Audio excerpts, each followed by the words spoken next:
అది 2002 Lord's balcony భారత north west ట్రోఫీని గెలిచిన క్షణం.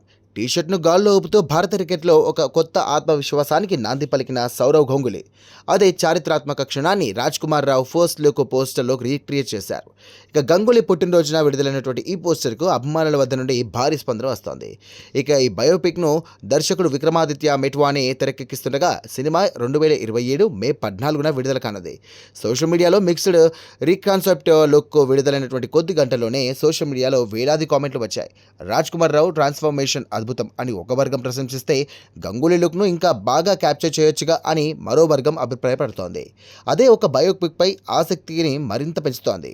ఇక క్రికెటర్ బయోపిక్స్ చరిత్ర ఏం చెబుతోంది? భారత క్రికెట్ దిగ్గజాల జీవితాలపై ఇప్పటికే పలు సినిమాలు వచ్చాయి, కానీ వాటి ఫలితాలు మాత్రం ఒక్కోలా ఉన్నాయి. MS Dhoni the untold story, Sushant Singh Rajput నటించిన ఈ సినిమా భారత క్రికెట్ బయోపిక్స్లో ఇప్పటికీ గోల్డ్ స్టాండర్డ్గా నిలిచింది.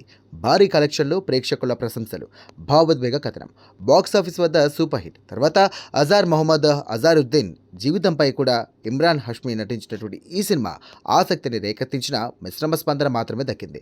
ఇక 2021లో వచ్చినటువంటి 83 మూవీ 1983 ప్రపంచ కప్ విజేత కపిల్ దేవ్ కథ. కానీ కోవిడ్ తర్వాత థియేటర్ల పరిస్థితులు, తక్కువ ప్రేక్షకాదరణ, దీంతో బాక్సాఫీస్ వద్ద ఆశించిన ఫలితం రాలేదు. సచిన్ ఏ బిలియన్ డ్రీమ్, ఇది కమర్షియల్ బయోపిక్ కంటే ఒక డాక్యుమెంటరీ. సచిన్ అభిమానులకు బాగా నచ్చింది, కానీ మాస్ కమర్షియల్ రేంజ్లోకి వెళ్ళలేదు. గంగూలీ కథలో ఉన్నటువంటి అసలు సినిమా సౌరవ్ గంగూలీ జీవితం. కేవలం పరుగుల కథ కాదు, భారత జట్టుకు కొత్త ఆత్మవిశ్వాసం ఇచ్చినటువంటి నాయకుడి కథ. మ్యాచ్ ఫిక్సింగ్ వివాదాల తర్వాత జట్టును మళ్ళీ నిలబెట్టినటువంటి కెప్టెన్ వీరేంద్ర సెహ్వాగ్, అలాగే యువరాజ్ సింగ్, హర్భజన్ సింగ్. భారత జట్టుకు కొత్త ఆత్మవిశ్వాసం ఇచ్చినటువంటి నాయకుడి కథ. మ్యాచ్ ఫిక్సింగ్ వివాదాల తర్వాత జట్టును మళ్ళీ నిలబెట్టినటువంటి కెప్టెన్. ఇక వీరేంద్ర సెహ్వాగ్, అలాగే యువరాజ్ సింగ్, హర్భజన్ సింగ్, మహేంద్ర సింగ్ ధోని, జహీర్ ఖాన్, వీళ్ళంతా కూడా భారత క్రికెట్కు దక్కిన గొప్ప ఆస్తులు. ఆ టాలెంట్ను నమ్మి అవకాశాలు ఇచ్చినటువంటి నాయకుల్లో గంగూలీ పేరు ముందుంటుంది. ఇక ఆ తర్వాత గ్రేగ్ చాపెల్ వివాదం, కెప్టెన్సీ కోల్పోవడం, మళ్ళీ జట్టులోకి రావడం, తర్వాత BCCI అధ్యక్షుడిగా ఎదగడం, ఇవన్నీ సినిమాకు బలమైన ఎమోషనల్, డ్రామాటిక్ లేయర్లు. ఒక గొప్ప క్రికెటర్ జీవితాన్ని తెరపై చూపించడం అంటే కేవలం రూపాన్ని పోల్చడం కాదు, ఆ వ్యక్తిత్వాన్ని ప్రేక్షకుల ముందు తీసుకురావడం.